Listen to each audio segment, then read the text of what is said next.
Ces derniers jours, une rumeur a circulé sur les réseaux sociaux. Delphine Westpheiser et Roger Erhardt auraient accueilli leur premier enfant en secret. Face à cette agitation, l'ancienne Miss France a décidé de prendre la parole.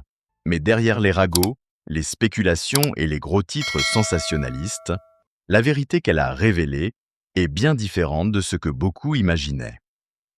Avant d'être au centre de cette nouvelle rumeur, avant que son nom ne soit associé à des suppositions sur un enfant, un mariage secret ou une vie de couple cachée, Delphine Westpheiser a d'abord été une image, une silhouette lumineuse, un sourire reconnaissable, une présence que la France a découverte sous les projecteurs d'un concours de beauté.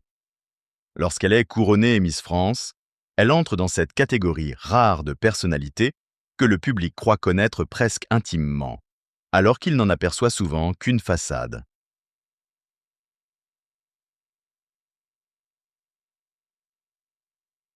Une couronne, une robe, des caméras, des applaudissements. Et soudain, une jeune femme devient un symbole. Mais que sait-on vraiment de celle qui se tient derrière le symbole? Que reste-t-il d'une personne lorsque son visage devient familier à des millions d'inconnus? Delphine n'a jamais été seulement une reine de beauté figée dans une photographie officielle. Très vite, elle a imposé une présence différente, plus directe, plus instinctive, parfois plus dérangeante pour ceux qui préfèrent les personnalités lisses.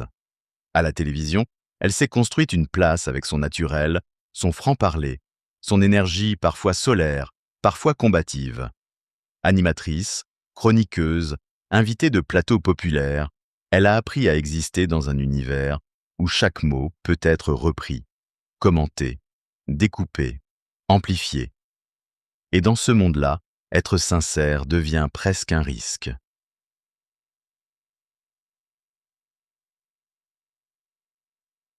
2. Car plus une personnalité parle avec son cœur, plus elle expose aussi ses failles, ses choix, ses contradictions. Au fil des années, Delphine a bâti une image singulière, celle d'une femme libre, attachée à ses convictions, engagée dans des causes qui dépassent le simple cadre médiatique, la protection des animaux, les actions caritatives, la défense d'une vie plus consciente, plus respectueuse du vivant, autant de sujets qui reviennent régulièrement dans son parcours. Elle n'a pas seulement cherché à plaire, elle a cherché à dire, à affirmer, à défendre. Et c'est peut-être là que commence la complexité de son personnage public. Dans cette tension permanente entre l'admiration et la critique, entre l'affection sincère du public et le jugement brutal des réseaux sociaux. Car Delphine appartient à cette génération de femmes célèbres à qui l'on demande tout à la fois. Être belle, mais pas trop consciente de l'être. Être amoureuse, mais selon les règles attendues. Être libre, mais pas trop indépendante. Réussir, mais rester parfaitement conforme. Dès qu'elle sort du cadre, la machine s'emballe. Dès qu'elle choisit autrement, certains s'interrogent. Pourquoi cet homme?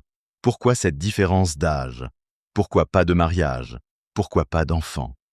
Comme si la vie d'une femme devait toujours suivre une partition écrite d'avance. Amour, mariage, maternité, stabilité, silence. Mais Delphine, elle, n'a jamais semblé vouloir jouer une partition écrite par d'autres. Son histoire personnelle et médiatique s'est donc construite sur deux lignes parallèles. D'un côté, la lumière, les plateaux de télévision, les voyages, la reconnaissance, les abonnés qui la suivent avec fidélité, les fans qui voient en elle une femme moderne et inspirante. De l'autre, une ombre plus discrète, celle des commentaires, des soupçons, des procès d'intention, des rumeurs qui reviennent comme des vagues. Et parmi ces rumeurs, une revient sans cesse, presque obsessionnelle, sa vie privée, son couple, son avenir, son corps, son éventuelle maternité. C'est dans ce décor-là qu'il faut comprendre la nouvelle agitation autour de son nom. Delphine Westpheiser n'est pas simplement une célébrité confrontée à une fausse information. Elle est une femme publique qui, depuis des années, voit son intimité devenir un sujet collectif. Une femme dont les choix personnels sont observés comme s'ils appartenaient à tout le monde. Et pourtant, derrière les sourires, derrière les apparitions, derrière cette assurance que beaucoup lui envient, il y a une question plus profonde. Combien de fois faut-il expliquer sa vie pour avoir enfin le droit de la vivre? Tout a commencé comme commencent souvent les grandes rumeurs modernes, par quelques mots, quelques suppositions, quelques commentaires publiés ici et là, puis repris, partagés, transformés. Il n'a pas fallu longtemps pour que l'idée s'installe.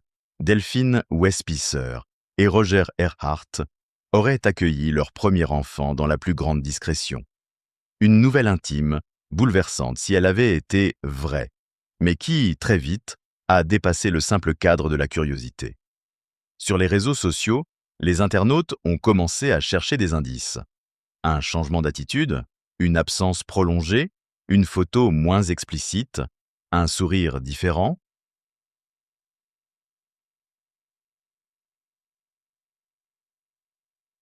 Tralf, dans l'univers impitoyable de la célébrité, le moindre détail peut devenir une preuve, même lorsqu'il ne prouve rien. Pendant plusieurs jours, la rumeur a circulé avec une rapidité presque vertigineuse. Et plus Delphine gardait le silence, plus certains y voyaient une confirmation. C'est souvent ainsi que fonctionne l'emballement médiatique. Le silence n'est plus interprété comme un droit, mais comme un aveu. Ne rien dire devient suspect. Se protéger devient stratégique. Respirer loin du bruit devient presque une faute. Alors, autour de Delphine et de Roger, les récits se sont multipliés. Certains imaginaient un bonheur caché, d'autres parlaient d'un choix de discrétion. D'autres encore affirmaient que le couple avait toujours voulu préserver cette étape. Mais personne, au fond, ne savait réellement. Et c'est précisément là que Delphine a décidé d'intervenir. Non pas pour alimenter le spectacle, non pas pour offrir une scène de plus à ceux qui commandent maintes sans connaître, mais pour remettre une vérité simple au centre du récit. Non, elle et Roger Erhardt n'ont pas accueilli d'enfant.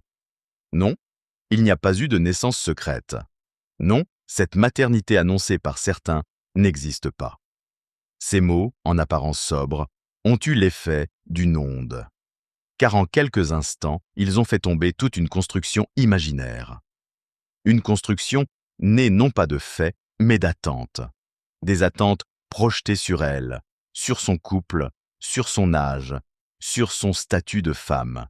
Cette mise au point a surpris de nombreux admirateurs, non parce qu'elle était brutale, mais parce qu'elle révélait autre chose, le décalage profond entre la vie que Delphine choisit et celle que certains voudraient lui attribuer. Dans l'imaginaire collectif, une histoire d'amour longue, intense, traversée par les épreuves, devrait forcément mener à une conclusion traditionnelle. Un mariage, peut-être. Un enfant, sûrement. Un foyer construit selon les codes habituels. Mais la vie de Delphine et Roger ne semble jamais avoir suivi ce chemin tout tracé. Leur histoire a toujours été à part, déstabilisante pour certains, touchante pour d'autres, impossible à résumer en une formule simple. Depuis 2015, lorsque Delphine commence sa relation avec Roger Erhardt, entrepreneur de 26 ans son aîné, leur amour est observé avec une attention particulière. L'écart d'âge, immense aux yeux de certains, devient immédiatement un sujet de débat. Dans sa propre famille, cette différence aurait d'abord suscité des réticences. Dans l'opinion publique, elle a déclenché des commentaires parfois durs, parfois méprisants, comme si l'amour devait répondre à une règle mathématique, comme si deux êtres ne pouvaient se choisir qu'à condition d'avoir le même âge, le même parcours, le même calendrier de vie. On a parlé de passade, de vertige, de caprice, de coups de cœur impossibles à durer. Et pourtant, les années ont passé. 7 années de relation ont fini par donner tort à ceux qui ne leur prédisaient que quelques mois. 7 années de complicité, de voyages, de confidences, d'apparitions côte à côte, de gestes tendres et d'habitudes partagées. Ils n'étaient pas mariés, non. Ils n'avaient pas officialisé leur union par un acte administratif, non. Mais aux yeux de beaucoup, ils formaient déjà un couple installé, presque un couple de toujours. Ta, John, c'est peut-être pour cela que la rumeur d'un enfant a paru crédible à certains, parce qu'elle venait se greffer sur une histoire que le public connaissait déjà, ou croyait connaître. Une histoire faite de passion, de différence, de résistance, de retour inattendu. Mais Delphine, en rompant le silence, n'a pas seulement démenti une fausse nouvelle. Elle a rappelé que la maternité n'est pas une obligation narrative. Qu'une femme peut aimer profondément sans vouloir devenir mère. Qu'un couple peut être solide sans enfant. Qu'un amour peut être réel sans mariage. Et derrière cette mise au point se dessine une question plus vaste, presque universelle. Pourquoi demande-t-on encore aux femmes de justifier ce qu'elles ne choisissent pas? Pourquoi leur bonheur doit-il toujours être validé par les étapes que la société considère comme normales? Pour Delphine, la réponse semble claire. Sa vie lui appartient, même lorsqu'elle se déroule sous les yeux du public. Il y eut une période où Delphine Westpizer semblait avancer, portée par une lumière douce, presque évidente. Après son couronnement, après les premiers regards, après les premières critiques aussi, elle avait réussi à transformer une notoriété née d'un titre en une présence durable dans le paysage médiatique français. Ce n'est jamais simple. Beaucoup brillent un instant, puis disparaissent dans le silence des souvenirs. Delphine, elle, a continué. Elle a appris les codes de la télévision, la vitesse des plateaux, la fragilité d'une image publique, la force d'un mot juste prononcé au bon moment. On l'a vu sourire, débattre, s'émouvoir, rire, défendre ses idées avec cette intensité qui lui ressemble. Peu à peu, elle n'était plus seulement l'ancienne Miss France. Elle devenait une femme de télévision, une personnalité entière, reconnaissable, suivie, commentée, aimée. Son charme ne résidait pas uniquement dans son apparence, mais dans cette manière de se présenter au public, sans sembler calculer chaque battement de cils. Bien sûr, tout n'était pas parfait. Rien ne l'est jamais quand on vit sous le regard des autres. Mais, à cette époque, Delphine donnait l'impression d'avoir trouvé son rythme. Des projets, des voyages, des engagements, des apparitions médiatiques, une communauté fidèle sur les réseaux sociaux et ce goût constant pour le mouvement. Elle aimait découvrir, partir, revenir, partager des fragments de paysages, de rencontres, d'émotions.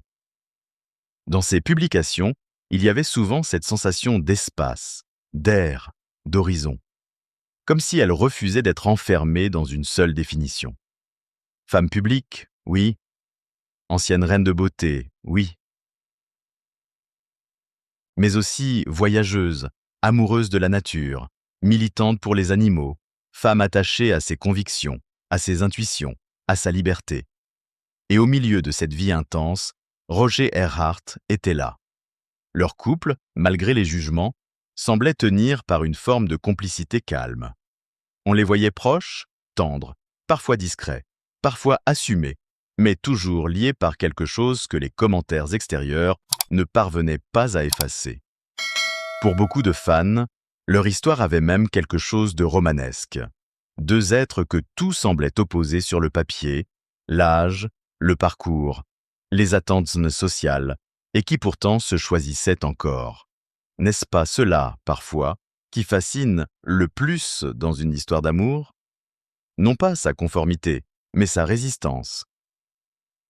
Delphine, durant ces années, incarnait une forme de réussite moderne. Réussir sans se renier, aimer sans se justifier entièrement, vivre sans suivre docilement toutes les étapes que l'on attend d'une femme. Elle parlait de bonheur, de choix, d'indépendance.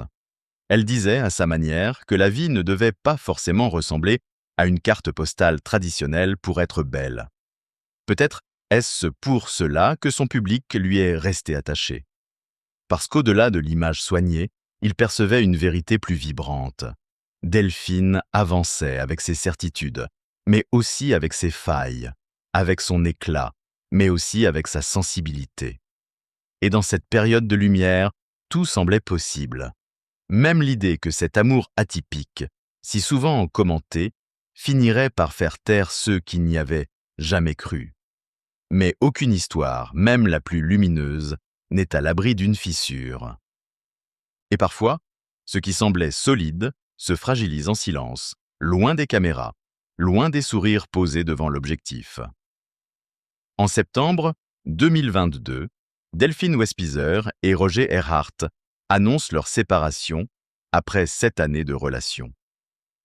Pour ceux qui les suivaient depuis longtemps, la nouvelle a l'effet d'un coup discret mais profond. 7 ans, ce n'est pas une parenthèse. 7 ans, c'est une part de vie, des habitudes, des voyages, des matins, des soirs, des souvenirs que l'on ne range pas simplement dans une boîte. Leur rupture semble alors refermer un chapitre que beaucoup pensaient durable. Certains y voient la confirmation de ce qu'ils avaient toujours prédit. L'écart d'âge aurait fini par peser, les différences auraient fini par parler plus fort que l'amour. D'autres, au contraire, ressentent une forme de tristesse, comme si une histoire singulière venait de perdre son souffle. Delphine, elle, avance, du moins en apparence. Car lorsqu'une femme publique traverse une rupture, le monde regarde souvent la surface, les sorties, les publications, les projets, les phrases dites ou non dites. Mais qui voit vraiment ce qui se passe dans le cœur lorsque l'on quitte quelqu'un que l'on a profondément aimé? Qui entend le bruit d'une absence lorsque les caméras s'éteignent? Après cette séparation, la vie aurait pu simplement continuer sur 2 chemins distincts. Delphine d'un côté, Roger de l'autre. Chacun avec ses blessures, ses silences, sa manière de tourner la page. Mais le destin, parfois, ne respecte pas les scénarios que l'on croit écrits. Roger Erhardt est frappé par un grave problème de santé et se retrouve dans le coma. Soudain, tout change. Les reproches, les distances, les blessures de la rupture deviennent presque dérisoires face à cette frontière brutale entre la vie et la mort. Dans ces moments-là, on ne se demande plus qui avait raison, qui avait tort, qui est parti le premier, qui a le plus souffert. On écoute les machines, on regarde un visage immobile, on attend un signe. Delphine décide alors de revenir, non pas comme une femme qui cherche à prouver quelque chose, mais comme une personne qui n'a jamais cessé d'être liée à un autre être humain par une affection profonde. Elle met de côté les distances, les non-dits, les douleurs de l'après-rupture, et se rend auprès de lui, à l'hôpital. Ce geste raconte beaucoup. Il raconte que certaines histoires ne s'effacent pas au moment où l'on prononce le mot « séparation ». Il raconte que l'amour peut changer de forme, mais rester présent, tenace, presque silencieux. Face à la fragilité de Roger, Delphine découvre peut-être ce que le quotidien avait fini par masquer. L'importance de cet homme dans sa vie, la profondeur de leur lien, la peur de le perdre vraiment. Et c'est là que la fissure devient révélation. Ce qui ressemblait à une fin devient une épreuve. Ce qui semblait brisé laisse apparaître un attachement encore vivant. Dans cette chambre d'hôpital, loin des réseaux sociaux et des rumeurs, il n'y a plus de couronne, plus de télévision, plus de débats sur l'âge ou les conventions. Il n'y a qu'une femme, un homme, et cette question bouleversante. Que reste-t-il de l'amour quand tout le reste vacille? Après l'épreuve de santé de Roger Erhardt, l'histoire de Delphine Westpizer prend une dimension plus profonde, presque plus silencieuse. Ce n'est plus seulement l'histoire d'un couple que l'on observe à travers des photos, des sourires ou des apparitions publiques. C'est l'histoire de 2 êtres confrontés à ce que la vie a de plus fragile, la peur de perdre quelqu'un. Et dans cette peur, tout change. Les disputes paraissent plus petites, les distances moins importantes, les jugements extérieurs plus lointains. Delphine, en revenant auprès de Roger lorsqu'il se trouvait dans un état critique, a posé un geste que beaucoup ont interprété comme une preuve d'amour. Un amour peut-être différent, plus mûr, moins bruyant, mais encore là. Pourtant, même ce geste n'a pas suffi à faire taire les commentaires, car depuis le début de leur relation, leur histoire n'a jamais été regardée avec neutralité.